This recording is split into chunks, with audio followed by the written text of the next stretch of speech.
My name is Lisa Glosson, and my colleague Stephanie Neisler and I teach second grade at Classical School of Wichita. We have 31 second graders split between us, and at the beginning of this year and each September we teach a lesson on poetry, a unit on poetry for about 3 weeks. So today we would like to share that with you and give you some practical things to take back with you as you go back to your classrooms. I'm going to begin with Psalm 1. Blessed is the man who walks not in the counsel of the wicked, nor stands in the way of sinners, nor sits in the seat of scoffers. But his delight is in the law of the Lord, and on his law he meditates day and night. He is like a tree planted by streams of water that yields its fruit in its season, and its leaf does not wither. In all that he does, he prospers. The wicked are not so, but are like the chaff that the wind drives away. Therefore the wicked will not stand in the judgment, nor sinners in the congregation of the righteous. For the Lord knows the way of the righteous, but the way of the wicked will perish. So Psalms and Ecclesiastes and other portions of Scripture are great sources of poetry for us to start with as we teach poetry to our students. There is personification, there is metaphor, simile, all kinds of amazing things, alliteration, even in the English translation from the Hebrew or the Greek, they've still maintained alliteration. And it's when students begin to learn to recognize it, it's amazing how much they can recognize in Scripture. Quintilian, a Roman educator born in 35 AD, wrote in his Institutes of Oratory, "Let boys learn then to relate orally the fables of Aesop, which follow after the nurse's stories, in plain language, not rising at all above mediocrity, and afterwards to express the same simplicity in writing. Let them learn, too, to take to pieces the verses of the poets, and then to express them in different words, and afterwards to represent them somewhat boldly in a paraphrase, in which it is allowable to abbreviate or embellish certain parts, provided that the sense of the poet be preserved." So through imitation, students learn to identify poetry elements and to use them to create their own verse. They draw closer to the heart of what the poet intended. And the lessons that we teach originated in part from this book. Rose, where did you get that read? This man was a public school teacher. He wrote this book in the 70s, but he is very classical in his approach to teaching poetry. He states, "The poems my students wrote were better than most of those in elementary school textbooks. Their poems were serious, deep, honest, lyrical, and formally inventive. Those in textbooks seemed comparatively empty and safe. They characteristically dealt with one small topic in an isolated way. Clouds, teddy bears, frogs were a time of year. Asters deep purple, a grasshopper's call. Today it is summer, tomorrow it is fall. Nothing was connected to any serious emotion or to any complex way of looking at things. Everything was reassuring and simplified, and also rather limited and dull. And there was frequently a lot of rhyme, as much as possible, as though the children had to be entertained by its chiming at every moment." In contrast, the poems that his children wrote were like, "Spring is a sailing boat. Spring is a flower waking up in the morning. Spring is like a plate falling out of a closet for joy. Spring is like a spatter of grease." That's a student in 5th grade. And then he again contrasts the public elementary school texts Words are fun. Some giggle like tickles, or puckle like pickles, or jiggle like nickels, or tingle like prickles. And then your poem is done. And so is my letter, but not before I wish you good luck, looking through your magic window. He talks about how poetry that is typically taught to children is condescending. And he stresses how children, even as young as 8 years old, can, and we've seen it even in 6 and 7-year-old children, can get the meaning of deeper poems. And so one of his third graders could write like this: I used to have a hat of hearts, but now I have a hat of tears. I used to have a dress of buttons, but now I have a name of bees. So he discovered that his students, when exposed to the right authors and the right type of teaching, were able to write thoughts that were more deep than even some of these elementary school textbooks. He says the usual criteria for choosing poems to teach to children are mistaken. These criteria are total understandability, which stunts children's poetic education by giving them nothing to understand that they have not already understood, childlikeness of theme and treatment, which condescends to their feelings, to their intelligence, and familiarity, which obliges them to go on reading the same inappropriate poems their parents and grandparents had to read. One aspect of childlikeness which is particularly likely to work against children's loving poetry and taking it seriously is a cloyingly sweet and trouble-free view of life. It is constant sweetness that is probably the main thing that makes boys, by the time they are in 5th or 6th grade, dislike poetry. And so he goes on to present the lessons in his book. One of the things, well, first of all, let me share with you a couple things from Ecclesiastes, chapter 3, verse 11, says that God says that he has put eternity in men's heart. And William Wordsworth, in Ode to Intimations of Immortality, writes, our birth is but a sleep and a forgetting. The soul that rises with us, our life's star, hath had elsewhere its setting, and cometh from afar. Not in entire forgetfulness, and not in utter nakedness, but trailing clouds of glory do we come from God who is our home. Both of those speak to how the child and the person has eternity in their hearts, has the mind of God within and the creative power of God within them. And as we think back to the scriptures too, the inspired word of God, the word Christ was flesh and dwelt among us. So the word has been with us from the beginning. And I wanted to also think about the number of words in our English language. I looked it up, and Merriam-Webster says that it has been estimated that there are over 1 million words in the English language. And they say you should take that with a chunk of salt because at least half of them are scientific words that we don't use every day. So there are around 470,000 usable words. And so as we think of poetry, think of painting a picture with words. We talked to the students about using words to create a picture in our minds. We, in this booklet, would like to share with you a few lessons and have you actually go through them as the student. So turn to page 16. And in a few minutes, we're going to ask you to write some poetry. And on page 72, there's 4 pages of blank lines that you can use for that. Tiger, tiger, burning bright in the forests of the night, what immortal hand or eye could frame thy fearful symmetry? In what distant deeps or skies burnt the fire of thine eyes?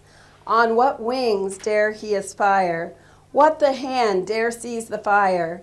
And what shoulder and what art could twist the sinews of thy heart? And when thy heart began to beat, what dread hand and what dread feet? What the hammer, what the chain, in what furnace was thy brain? What the anvil, what dread grasp dare its deadly terrors clasp? When the stars threw down their spears and watered heaven with their tears, did he smile his work to see? Did he who made the lamb make thee? Tiger, tiger, burning bright in the forests of the night, what immortal hand or eye dare frame thy fearful symmetry? So in this poem, we talk to the students about some of the words that they might not understand. Symmetry.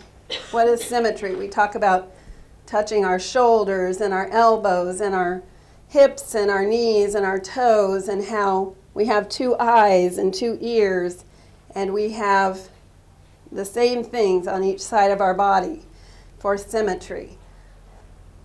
We talk about the verse, what the hammer, what the chain, in what furnace was thy brain, talking about a blacksmith and hammering out that type of thing. When the stars threw down their spears and watered heaven with their tears. I asked them what they think that means. Raise your hand. What do you think it means? Is it anybody? Shooting stars and the fall. I mean, casting Satan out of heaven. Okay. That's something a student might not come up with, but yes. Shooting stars and rain. The obvious, possibly lightning and rain. So we talk about all those different things. All those answers are acceptable. And then I read to them just a few that other students have written. So turn the page. First of all, we also read The Lamb, which is a similar type of poem. Taken by itself, The Lamb could be one of those sweetness and light type of poems, but if you put it together with the tiger, it gets a little bit more depth. O fox, who made you? Why are you so silent? Why is your tail so bushy? Why do you eat mice? Why do you leap in the air? How come you're all orange? Why do you have white on the end of your tail? Guinea pig, why do you eat vegetables? Why do you have big teeth? Why do you make noise? Why do you hide in the castle? So we read a few of these, and then what I would like you to do now, just for a few minutes, is to go back to page 72 and write your response. Talk to something as if it were able to understand you. Treat it as if it were a person. This is personification. It could be an inanimate thing. Yes? I have one that you can borrow. I thought I had one here. I think I put it away. You have one? Here you go. Anybody else need Anyone else? Need a pencil?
Has anyone written anything they'd like to share? Don't be shy.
Last call. Would you like to share yours?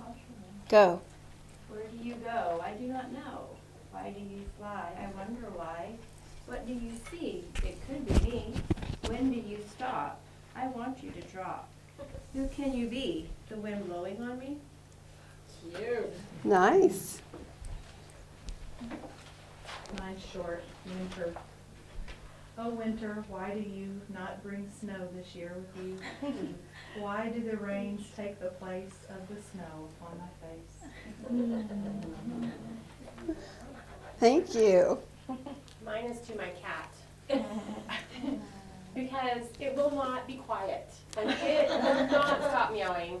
And like I've tried to analyze what's going on. You're fed, you're healthy, I'm trying to help you. And all I can think of is maybe she misses her mommy. And so here it is. How does your kind find comfort? Do you remember her, your fair and lovely mother who warmed you with her fur? Your wailing and your crying, does it reveal your pain when you so long to see her in the barnyard floor again? Thank you. Because it's a step of subdivision now. That might be why it's wailing, I don't know. Our next poem and lesson is from William Carlos Williams. This poem, well, I'll let you see what it is as I read it. What page number? Page 28. This is just to say. I have eaten the plums that were in the icebox and which you were probably saving for breakfast. Forgive me. They were delicious. So sweet and so cold. Now we talked about not driving away that 5th grade boy. And this was a 2nd grade boy's response to that poem. I'm sorry, Rabbit, for smearing your guts on the window. You tasted so good that I gave some to my owners, but they did not like it because you were smeared on their window. Please forgive me, dead rabbit. I cannot write, so I asked one of my owners, and they did it.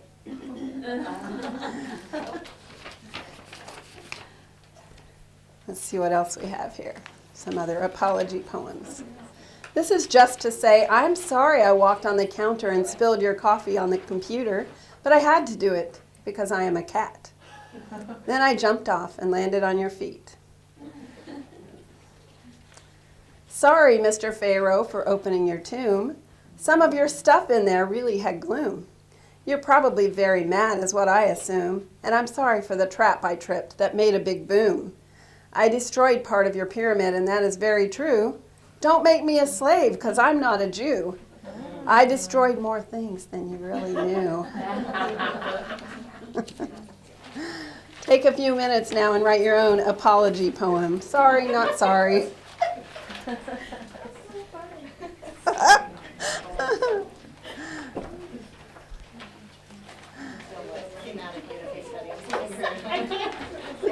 In some schools, I could probably be misinterpreted.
Would anyone like to share?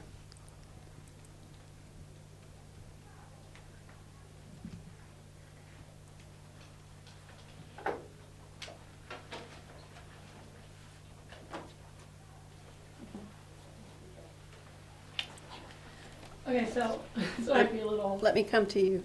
this might be a little weird. I teach kindergarten, and this just reminded me of something I've seen them do before. So Okay, go ahead. I am sorry that I wrote on the board and broke your brand new markers and colored all over the new desks that are brand new. I am sorry that I decorated the walls, floors, books, my friends, our coats, everything else in the room. But I had fun, wouldn't you? Who else will share?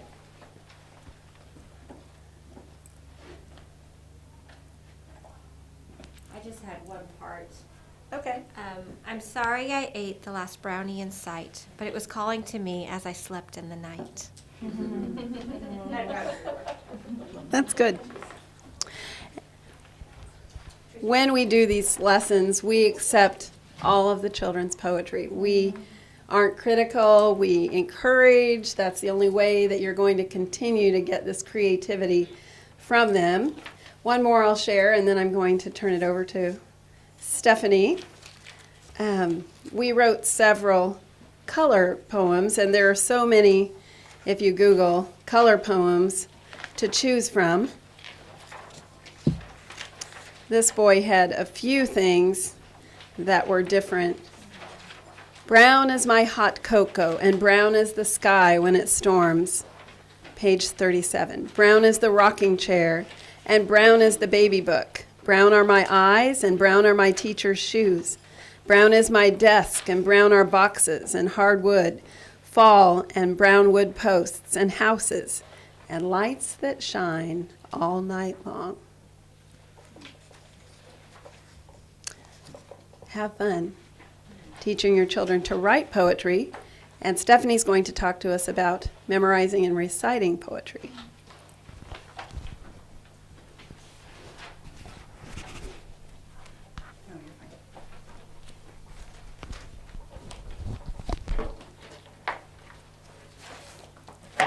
Okay, to begin with, I actually would like to read the poem that we have on page, I believe it's 65.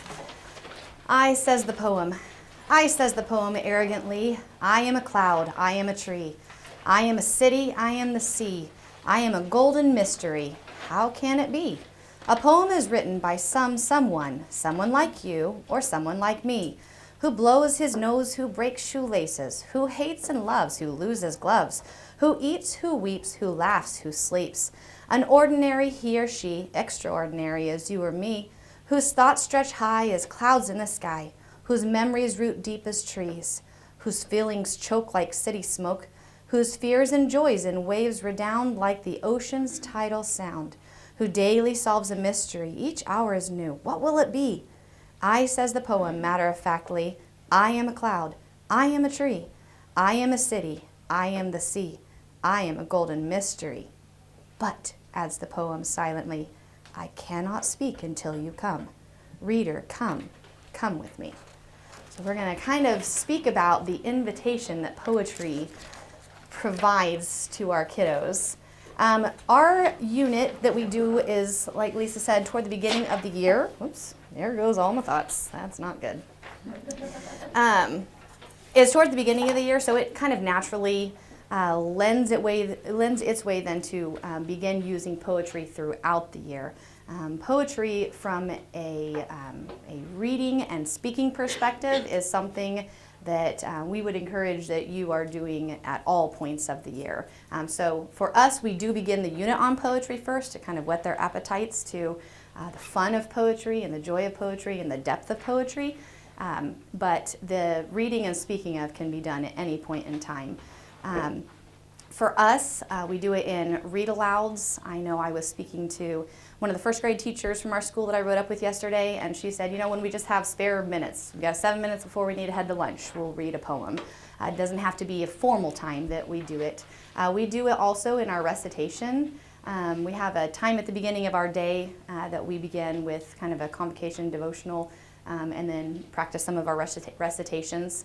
And that's a time when we like to incorporate poetry, both from a speaking and a reading perspective. And then we also do them in forms of pop-ups, and I'll talk about that here in a little bit.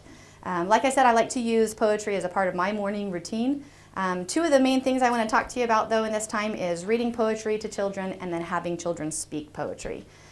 Funny enough, as I was trying to figure out how to organize all of this up here into something that would actually make sense, I was going through several books that Lisa had shared with me, and she had come across one, not that one, in an estate sale that she had gone to. And so I was kind of flipping through this, and I got to the back, and there's section 2 at the back that pretty much had my thoughts lined out in a massively organized form. So God was speaking to me. So I actually am going to use several of the quotes from Arbuthnot and Root in here because their wisdom speaks it more clearly than I would.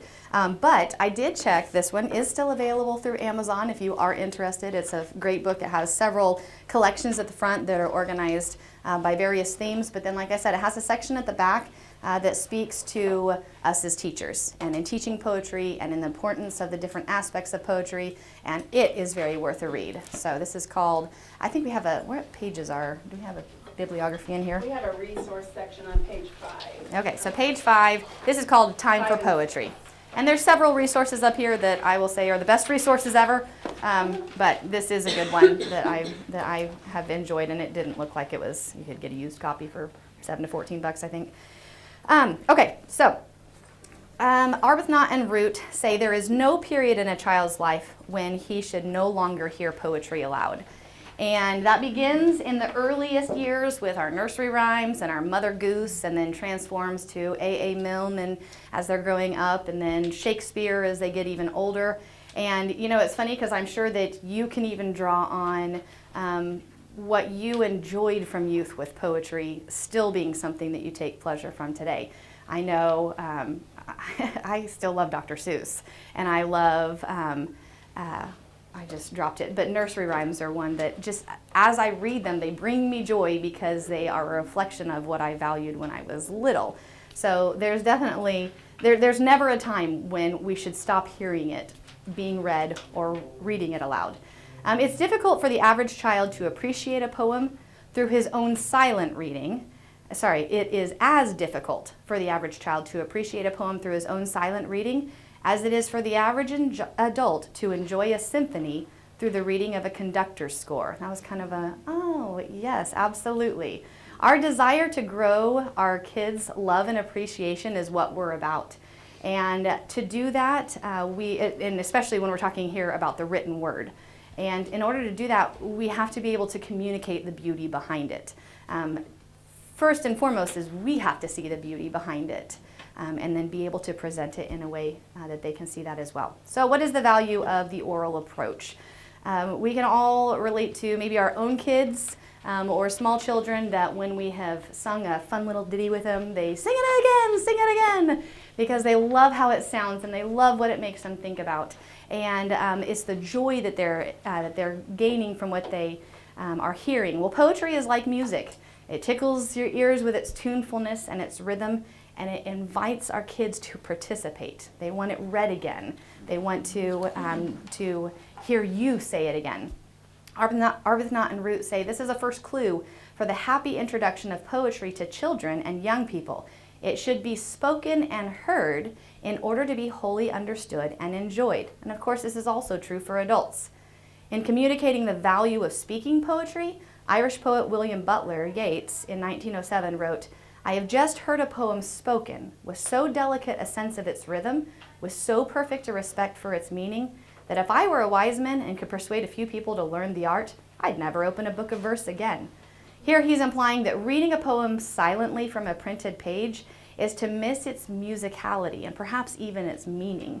And you know, I think there's so much of this, and as you listen to courses as you go throughout the day, or as you come across something like this in a book, that you realize, oh, I do that. When I read poems, I realized after reading through some of this, I read them out loud to myself. so that I can actually understand. Before I pick a poem to read to my kids, I'm sitting there reading it out loud to myself. Because I get the joy from the poem that way, but also because that's how I fully can wrap my brain around that poem itself. If children are to develop a genuine liking for poetry, they must hear quantities of it read aloud from their earliest years and simultaneously begin to speak it and later read it aloud for themselves. The melody and the movement of a poem can make it appealing. They do make it appealing, and they must be preserved and emphasized. When you talk about the melody and the movement and how they intertwine within a poem, they suggest the action the poet describes. They can help establish a mood or a feeling with the poem. They can even underscore and clarify the meaning of the poem. So we want to preserve the melody or the tune of a piece.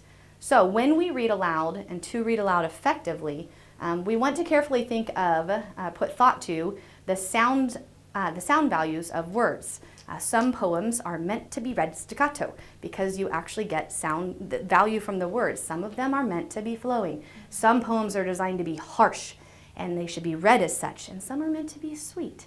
And so when we actually think about the way the words were designed to be read and read them as that way, the poem gains that much more value to the listener. When it is ignored, it lessens the impact of the piece. This also even comes into giving vowels and consonants their full values to enhance the melody and meaning. It's funny because we're working on a Joshua play with our kids, and we talk about enunciating and pronounce because your listeners will actually be able to understand and enjoy what you are saying. Well, the same is true for poetry, and actually being able to get all of the value out of the poems that are being spoken. One of the things, and this honestly is, I think, one of my favorite pieces of poetry. We all write differently. I was telling Lisa earlier, I am not so much a free verse person. I like the rhyme. I like my poems too. My Christmas cards, when they come out, they will come out with rhyme because that's where I just gain joy from that. But Mother Goose is a great first source of this. The pages of these are full of bouncy rhythms that hop and skip. A couple examples that I'm sure you can relate to. But ride a cock horse, when you read that one. Ride a cock horse to Banbury Cross, to see a fine lady upon a white horse, rings on her fingers and bells on her toes, and she shall have music wherever she goes. You actually hear the horse trotting when you read the poem, because that's how it's designed to do. Jack and Jill, now I'm going to have to not sing this one, but when you read, Jack and Jill went up the hill to fetch a pail of water. Jack fell down and broke his crown, and Jill came tumbling after. You actually hear them skipping up the hill and back down. And so the way that we read the words, actually, they bring more meaning to the poem. And that starts in your early years with the fun behind that and the rhythm. But we do want to avoid the sing-song approach to reading poetry. Because the nature of the poetry means that we have to preserve and emphasize the rhythm, but not as a metronome would keep a beat. We want to understand the meter, but not totally read on the meter. So some of that is recognizing the difference between rhythm and metric beat. Meter is the precise number of syllables or the organization of feet to a line, whereas rhythm is the larger flow of the cadences, the rise and the fall of the sound. So for example, to read the same piece, if I were to read this piece with the metric beat, it would be, I know a little cupboard with a teeny tiny key. To read it with the rhythm would just be, I know a little cupboard with a teeny tiny key. And the difference in preserving the rhythm, I mean, there's not an overemphasis on the last two words, but it's almost like there's a little secret with those last couple of words versus just sticking with the meter. So, as Arbuthnot and Root say, there's a due regard for lines and rhymes, but the mechanical tick, tick, tick of the metronome gives way to the natural rhythms of storytelling in verse form. So we need to know the functions of melody and movement. They work together to serve three purposes. We already talked about these. They suggest the action that the poet is actually describing. They establish the mood of the poem. They clarify or emphasize what the poem is actually about. And this supports the importance of reading aloud, because those are not things that you hear when you just read silently through a page. Loudness also forces the reader to focus on what you are saying, but it also, as you read the poem, its tune and movement will over and over again supply the reader with clues to meaning which are entirely lacking when the poem is read silently. Unfamiliar poems need to be read out loud, even if it's just to yourself. I kind of spoke to this. Before I actually read a class to my not a class to my poem, a poem to my class, I'm going to read it to myself. Before I pull it out of a book or anything to decide whether it's worth it, I'm going to read it out loud to myself to see if I can make sense of it, and then to see if, just for actually pulling the value out of the poem. Let's see here. We talked about that increases the enjoyment. It also means that the child's taste for poetry, this is a quote from the book, will develop in proportion to the amount of good and suitable verse which he hears vigorously spoken and which he has a chance to speak for himself. That quote kind of speaks to me. I do love the written word, and I really love read alouds. And I think so much of this stems from my mom taught English for years, and she read aloud to me a lot, and she brought such life to the text. And when we can do that for our students, there's such joy that comes from that, and a desire for more and to have more of that. And that's what we can do with poetry. There is a sensory image connection. There's a connection between the child's enjoyment and his ability to actually picture and imagine what's going on. So we do have a bit of responsibility there because we have to bridge that gap.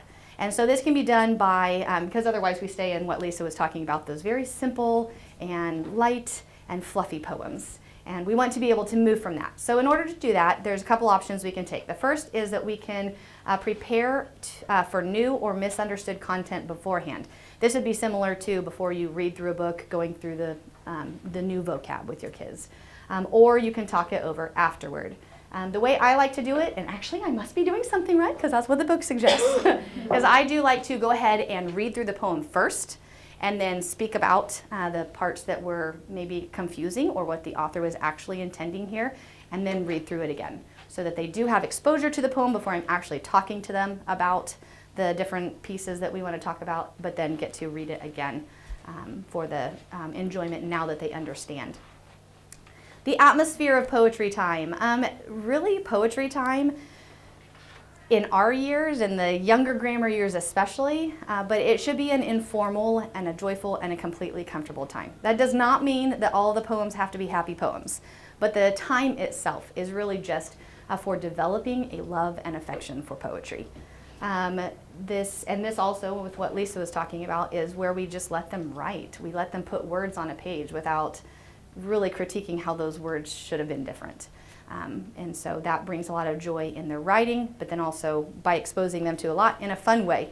Not all kids are going to like every poem that you select, and that's totally okay. We're wanting to give them exposure to all kinds and in different ways. One of the things with that is start with where they are. Like I said, with your younger kids, nonsense verse, story poems, things that they can very easily picture. One of the books that I really enjoyed was Robert Louis Stevenson has a book called A Child's Garden of Verses. And the thing I love about this book is you have a more classically inclined author actually writing to kids. And that's where I do feel like sometimes it does get tricky with poetry, is your more advanced poetry does not necessarily speak to children's themes. He does. These poems, well, let me just read a couple. This one's called Wintertime.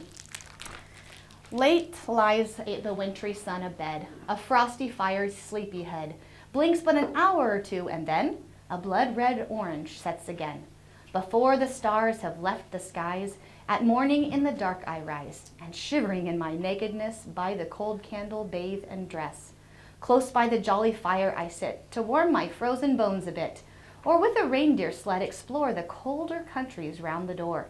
When to go out, my nurse doth wrap me in my comforter and cap. The cold wind burns my face and blows its frosty pepper up my nose. Black are my steps on silver sod, thick blows my frosty breath abroad, and tree and house and hill and lake are frosted like a wedding cake.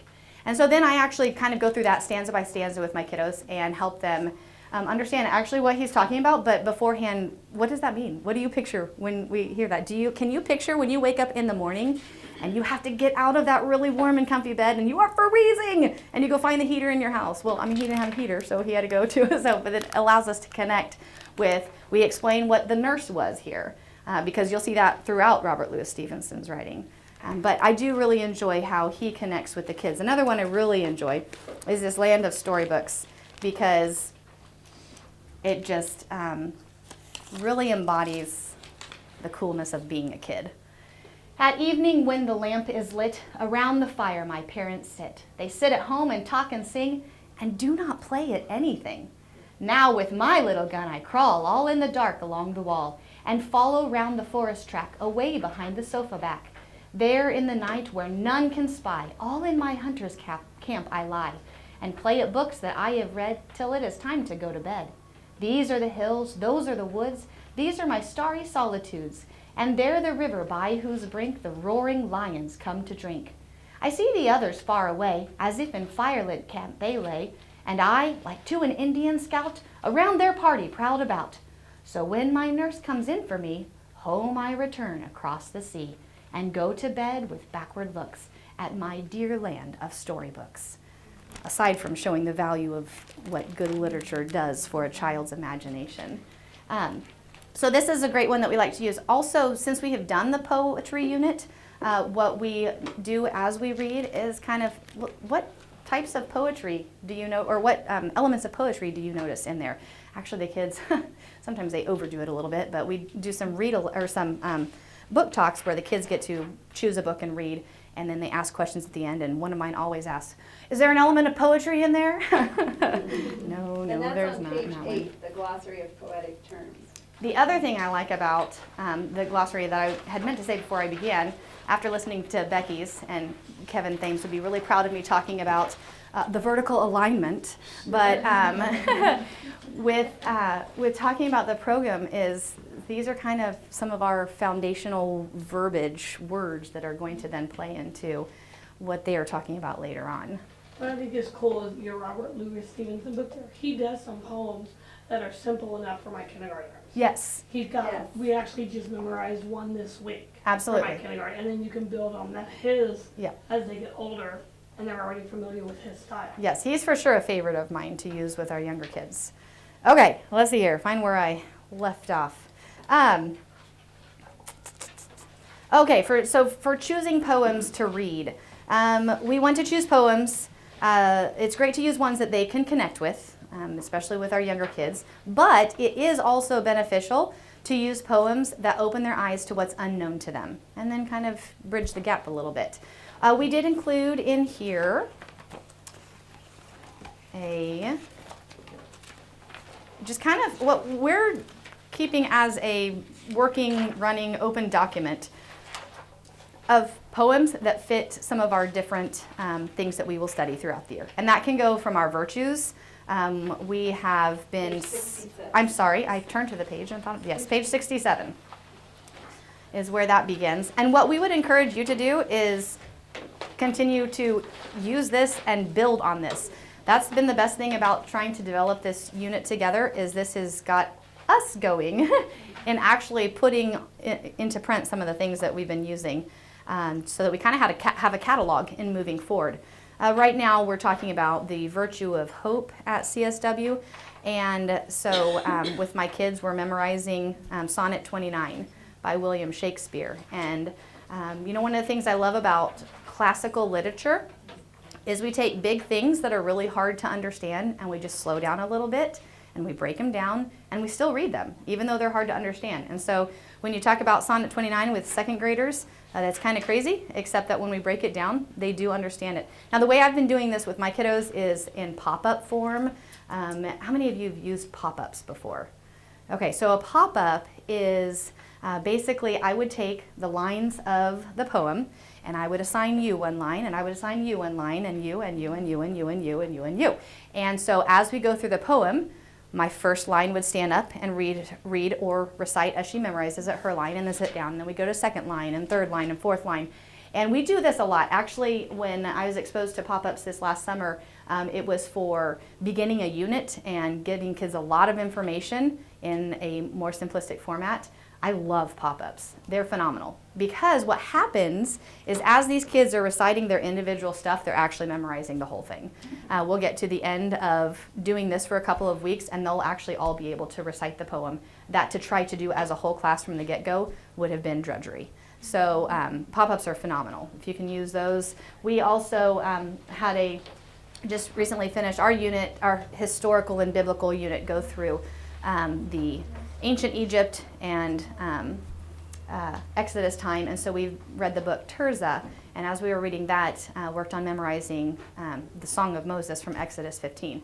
Same deal, that's quite a lengthy poem, so we just kind of did one line at a time. Now that's not one that they all have memorized. I don't even think they have their own lines memorized, but still it gave us opportunity to read through and recite something. And it's actually kind of funny to me because, like I said, I do these with my recitations in the morning or with our convocation time in the morning. And if I forget a poem for a week, they remind me, what poem are we doing this week? So they enjoy it. They really enjoy. The pop-up actually gives them a chance to have their own speaking time. It also gives it gives me an opportunity to be able to work with them on how they say the line or present the line. But we'll talk about that a little bit more in just a second. So anyway, we've got here just some that match the 7 virtues. The fruits of the Spirit, I just kind of started in on that, so we still have a lot of work to do on that. But historical, there's tons of poems to come across. For ancient Egypt, and I don't know how many other books like this are. Is there? This has been phenomenal for this year because they've got, especially as we do specific units, they've got a poem on mummies. The kids think that one's hilarious. Talks about pulling your brain out through your nose. So they memorize that one really easily. Talks about hieroglyphics. So when we get into hieroglyphics, they, in poetry form, are being reinforced with what we're teaching them. We're getting ready to talk about, we talked a little bit about Hatshepsut. There's a poem on her. So if you are going through the Veritas or units that do go through, I would highly recommend this book. It also should be in your reference pages. So that's been fantastic from a thematic. But there's a lot on several different of our presidents. The American Revolution, 5th grade, I know, did Paul Revere's Ride. That, by the way, brings me to a side note. Paul Revere's Ride was one that I had to read in high school. Ironically, I was in my mom's class at this point in time, but she had us pair a piece of music with a poem and show how the poetry and the mood and essence of the poem paired with this piece of music. So there's a little tidbit for you to think about, especially to teach in older grades. Probably the 2nd grader is going to handle that. Book studies. I have a 3rd grader right now, and for her Valentine's box, she made the mouse catcher in Homer Price because they are speaking about the Pied Piper. And so you could read through the Pied Piper with them. We're reading through Little House on the Prairie. There's Emily Dickinson has a poem that would go along with that. So there's a lot that really address different themes that we're going through, a ton that address seasons, but also several poems that speak to the poetic elements, like what Lisa was taking you through with actually drawing out personification or simile or onomatopoeia, the colors and the senses. And then some of the biblical study, there's actually outside of the Bible itself also several different poems that speak to creation, the birth of Jesus, Christmas for sure, and then hymns themselves. And this is always fun. I know at church we do a unit on the Psalms and how many songs that we have, obviously, that take root from the Psalms and showing the value of our poetry there. Oh, and then on that one, we have actually in the back of Behind the notes section. yeah, it's the very last page of this is All Creatures of Our God and King. And that's actually a song that we teach to the kiddos during our poetry unit. Again, just the being able to picture the creation and what's going on there. There's also a 3-week unit plan at the very back of the book as well. This is actually my first full year, working with Lisa, and things like that have been my lifesavers. So what I would encourage you, if you haven't done a unit of poetry before, and you would like to begin, start with something like that. Pull pieces out. We, in the time we had, could not do every single element that was in there, but do what you can, and then next year do a little bit more, and then put your own spin on it. But hopefully that'll give you a little place to begin. Okay, so that's reading poetry. Speaking poetry together. Children's first experiences with poetry, this is from our book, should be in listening to it read aloud, but there should also be times when they speak poetry together. What are the values of speaking poetry together? Well, it allows them to discover a new dimension of literature, to really hear the beauty of the spoken word. Also, their ears begin to be tuned to the sound of poetry, and they learn to match their voices to the feeling and the tone of the poem, most of that being modeled by you at first. And then it's one of the most effective ways of helping them learn to use their voices to reinforce the meaning of the words. It's nice to be part of a group effort. Here we're talking about reciting it together as a class, not necessarily even memorization, just reciting poetry together. And when it can be done, we have a recitation time a few times a week that one grade level takes, and poetry is something that's shared a lot of times. It gives a sense of accomplishment in providing pleasure for others. Some appropriate selections to use if you're going to be speaking poetry together. It's really nice if it does have a strong rhythm or it's strongly melodic. Also, if it provides contrast in the sound and the movement and the mood. If you're going to recite it together, it's really nice if it's structurally uncomplicated. And also with our younger kids especially, but making sure it's an appealing subject matter. There's a time and place for diving into all sorts of poetry, but when they're speaking it, something that they can relate to. It's nice if it can be brief enough to be memorized, but that doesn't mean that you can't take on longer challenges. And you want it to possess the qualities of good poetry. So to get started, from Arbuthnot and Root, I keep pointing that way, but the book is over here. The secret of successful group speaking lies in pleasurable beginnings. Again, we started talking about our nursery rhymes or poems that they've heard read aloud several times. We talked about pop-ups, and then also with longer or more difficult poems, to read over or model it first, even phrase by phrase. When I did go through Sonnet 29, we literally took it line by line. So I would read the child's line, that's your line. And then I would read it and have them repeat it, and then read it and have them repeat it. Because the language there is not necessarily familiar language that they would be speaking with. Good direction is essential to good beginnings.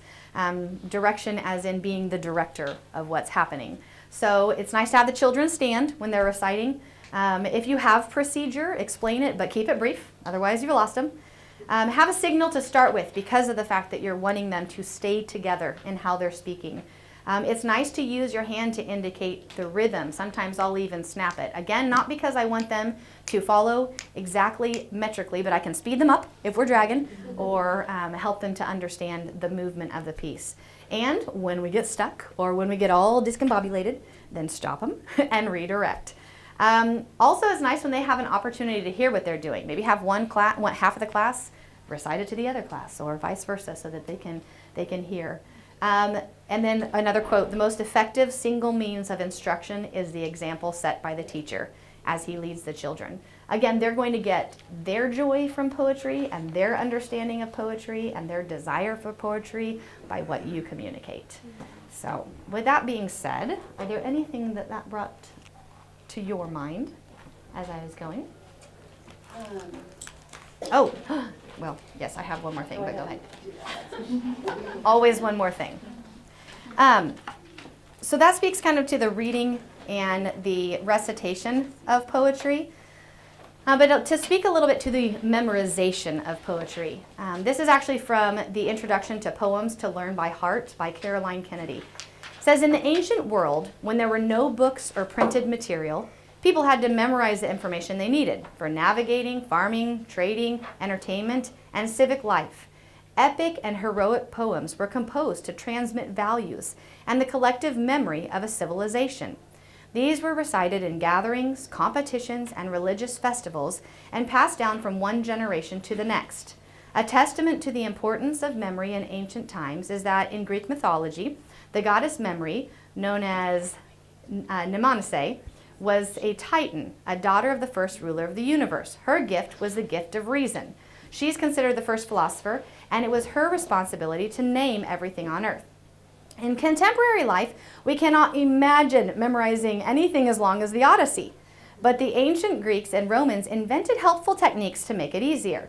I think you'll be able to relate with some of this as I say it. First, they suggested imagining a building, preferably one with many rooms. In ancient times, there were enormous temples, public baths, and stadiums. Private houses often had colonnaded courtyards opening onto rooms decorated with statues, tables, and altars. Today, you can use a museum, a part of a city that you know well, or even a mall. The next step is to imagine objects that remind you of the images in the poem and mentally place them around the building or down the street. Make sure you remember exactly where you've put everything so that later when you recite the poem, you can picture yourself walking through the building or city, pausing in front of each object and calling to mind the section of the poem. Using this method, Seneca, an ancient Roman teacher of rhetoric and memorization, was able to recite 2,000 names in order, and when his 200 students each recited a line of poetry in class, he could recite them all backward. Kennedy states, when my mother was a child, she and her classmates had to memorize Bible verses and poetry to recite at morning assembly. So when we're thinking about how to strengthen our memory in that, and again, once I read this, it's like, yeah, that's totally how I do it. I know when I'm talking to the kids about remembering, this week they had to recite from Hebrews 11. And so I just kind of walk through, okay, guys, when you're going through the order, think Abraham, Isaac, Jacob, Joseph, Moses. Make sure you address each one of those. We do that. We kind of just picture in our brains where each belongs, and then that helps with the recitation of that. The other thing that we, as Lisa and I were talking about this, just from a personal touch with poetry, when we were comparing notes on the older generation, we found that we could name poems that were memorized or really important to my grandma, Lisa's 81-year-old mother, that they had memorized as schoolgirls. My grandma passed away from Alzheimer's a few years ago, and I found it really, really fascinating that in her last few years, when she really couldn't communicate much of anything, she could communicate nursery rhymes and songs and things that through repetition that she had memorized and had placed in her heart from her youth. So we would sing with her, and until she couldn't anymore, she would join in on those things when she could not actually put a sentence together to communicate to us. That to me just kind of increased the value of it. And now that she's gone, I remember one of her favorites always, and then my mom would read it, The Highwayman by Alfred Noyes, and that has now a special place in my heart. So just the emotional connection we have to poetry. Lisa's mom is still able to recite at 81 portions of The Village Blacksmith that she learned as a young child. So it allows us to connect generations. And so our encouragement to you is to, if you haven't started anything with poetry, start. It's very simple. Pick up a poetry book and begin with some of your reading it and reciting it and begin a unit. And if you at any point have any questions, feel free to reach out to either one of us. Our email addresses are up here, or catch us afterward and we can be a little bit more specific. And go ahead and explain those. Can we take a look at the book? Yes, absolutely. Yes, and these are also poems that first grade memorizes. I'll lay that up here. And this is an anthology of 1 year of poetry writing with my students. I put all of their poems in one book. And this past year, we put each individual student's poem into a book individually for each one of them. So that's what these are. I'll lay those up there for you to look at.